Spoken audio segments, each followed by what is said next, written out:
Okay, so continuing this 12th letter, we're looking here now, if you remember, the original point of the letter was focusing on a verse that compares the idea of the act of charity to the service, the work of charity. And now we're going to discuss that issue after everything we've analyzed until this point. So we know that Jews by nature are compassionate people. We perform deeds of loving kindness. That's our nature. Why is that our nature? Because we issue from God's attributes, and in God's attributes, kindness prevails over judgment. As it says in Psalms, that his kindness prevails over those who fear him, which alludes to the fact that the divine attribute of kindness prevails over the divine attribute of judgment.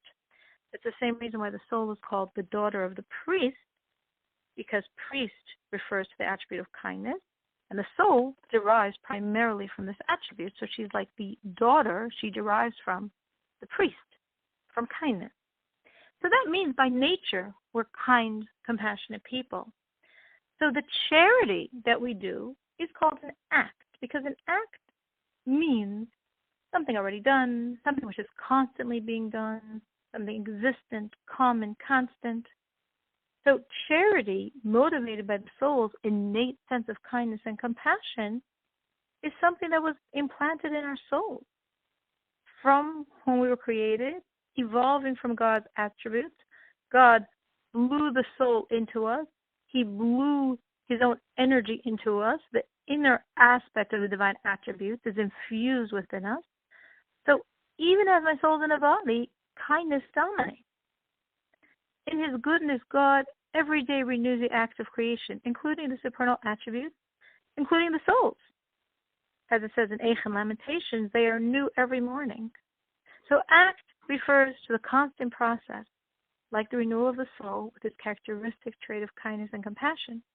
The act of charity is referring to the charity that we practice by virtue of these innate characteristics. But then there's the work, the service, the avodah of charity. And when does that term come in? Work applies something we're doing with immense exertion, contrary to our nature. This isn't where my soul's going, but I'm overruling my nature and my will because of God's will. And I'm exhausting myself. This could be the work of study. My soul wants to study, but I'm pushing beyond prayer. My soul wants to pray, but I'm going beyond. I'm squeezing such exertion that's beyond my soul's wanting. And similarly in charity, my soul wants to do charity. But service means giving far more than would be prompted by the nature of my compassion, by my will. As our sages commented on the verse in Deuteronomy, give, you shall give, they said even 100 times. I want to give. I want to give many times. But 100?